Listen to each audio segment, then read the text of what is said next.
Sabe aquela sensação de querer muito fazer alguma coisa, mas simplesmente não rolar? E se o problema não for preguiça?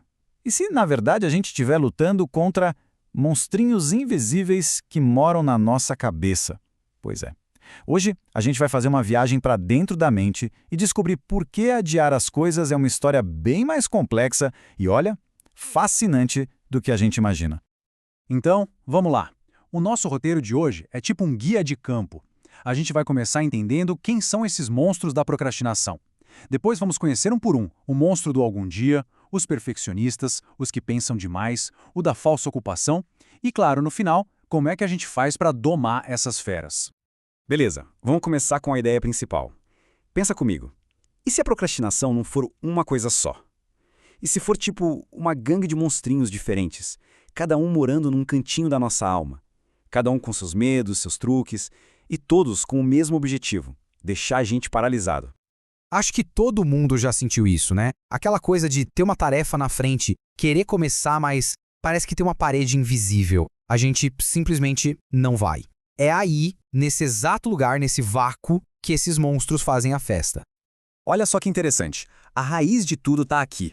Existe uma distância gigante entre ter uma grande ideia, sabe? Um sonho, e a primeiríssima, pequenininha ação que precisa ser tomada no mundo real para chegar lá.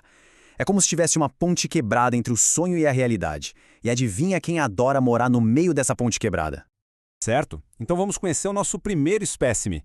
Esse aqui é especialista em viver no mundo da imaginação, no mundo do e se, um universo onde tudo é possível justamente porque nada precisa ser real. O nome dele é Alretia. Pensa nesse monstro como o guardião do potencial infinito. Para ele, escolher um caminho não é começar algo novo. Não, é matar todos os outros caminhos possíveis. Imagina estar num corredor com 1000 portas abertas e ficar ali, parado, morrendo de medo de escolher a porta errada e perder tudo que tinha atrás das outras. E quais são os hábitos dele? Bom, primeiro, ele odeia mesmo, tomar uma decisão concreta. Ele adora viver a vida dos outros, sabe? Lendo biografias, vendo filmes, se inspirando, mas sem fazer nada. E o pior, a arma secreta dele. Ele é mestre em criar desculpas super inteligentes para não agir. Ele faz o deixar para depois soar como a decisão mais sábia do mundo. Essa frase é perfeita. É exatamente isso. É viver a vida por procuração. É muito mais seguro, né? Ficar só assistindo, planejando, lendo sobre os heróis, do que pular na arena e arriscar levar uma rasteira. Esse monstro quer que a gente seja o secretário da nossa própria vida, nunca o protagonista. Ok, saindo do mundo do algum dia e entrando no território dos perfeccionistas. Aqui a gente tem uma duplinha de monstros. Eles são parentes, obcecados pela mesma coisa, a perfeição. Mas cada um paralisa a gente de um jeitinho diferente. Funciona assim. De um lado, a gente tem o Oretita, o lento demais. Ele fica paralisado porque a tarefa parece gigante. A pressão de fazer algo incrível é tão grande que cada passo parece pesar uma tonelada. Já do outro lado tem o irmão dele, o Todetita, o perfeito demais. Esse não começa porque o plano na cabeça dele é tão perfeito, tão limpinho, que a bagunça do mundo real simplesmente o aterroriza. E aqui está o X da questão para essa dupla. A ideia perfeitinha na nossa cabeça é um lugar seguro, quentinho. E já o mundo real?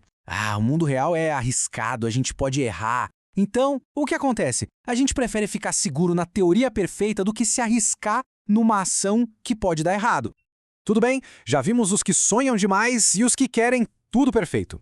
E agora? Agora vamos falar daqueles que trocam o fazer pelo pensar sobre o fazer, eternamente. A turma da análise infinita. Aqui também temos uma dupla. Primeiro, o analista, o Atodetia. Esse é o que ama o processo mais do que o resultado. Ele passa horas, dias pesquisando a melhor ferramenta, o melhor método, planejando cada detalhe e nunca começa a construir. Depois tem o esperançoso, o Acatólia. Esse adota a política do vamos ver no que dá. Ele evita qualquer decisão grande esperando o momento perfeito, reagindo só quando não tem mais jeito. No fim das contas, o resultado é o mesmo: paralisia. É a paralisia da preparação sem fim de um lado e a paralisia de quem se recusa a se comprometer com um plano do outro. Ambos dão uma falsa sensação de que algo está acontecendo, mas, na verdade, a gente continua no mesmo lugar. E agora, chegamos no último e talvez no mais perigoso de todos os monstros, o mais sorrateiro, aquele que se disfarça de produtividade. O nome dela é Catolita. É o monstro da agitação que não leva a lugar nenhum.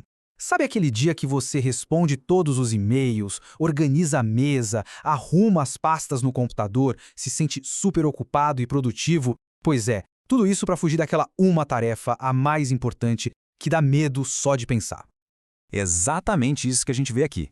É o tipo de pessoa que acumula 1000 experiências, começa 1000 cursos, tem 1000 hobbies, mas não termina nada, não constrói nada sólido. A energia é jogada para todos os lados como uma mangueira de incêndio descontrolada, só para não ter que mirar em um único alvo. É muito movimento, mas zero progresso real. Certo. Já mapeamos o zoológico inteiro. A gente identificou as criaturas. E agora, a pergunta de $1 milhão. Como a gente doma esses bichos? E adianto, a resposta não está em um aplicativo novo de celular. Olha só, aqui a gente tem o nosso guia de campo, completinho. A gente vê o nome de cada monstro, qual é o medo principal dele e o estilo de procrastinação que ele usa. O monstro do algum dia tem medo da limitação. Os perfeccionistas, medo da imperfeição. Os que pensam demais, medo de se comprometer. E o da falsa ocupação, medo de ter um propósito único. E aqui está o grande pulo do gato. A cura para a procrastinação não é sobre gerenciar melhor o tempo. É sobre outra coisa. Coragem. É sobre ter a coragem de conectar aquela sua ideia gigante com uma ação bem pequenininha e, o mais importante, imperfeita. Então, como a gente faz isso na prática? São 3 passos simples. Primeiro, tenha clareza da sua ideia geral, do seu objetivo. Segundo, a partir dela, tome uma decisão específica, uma escolha concreta.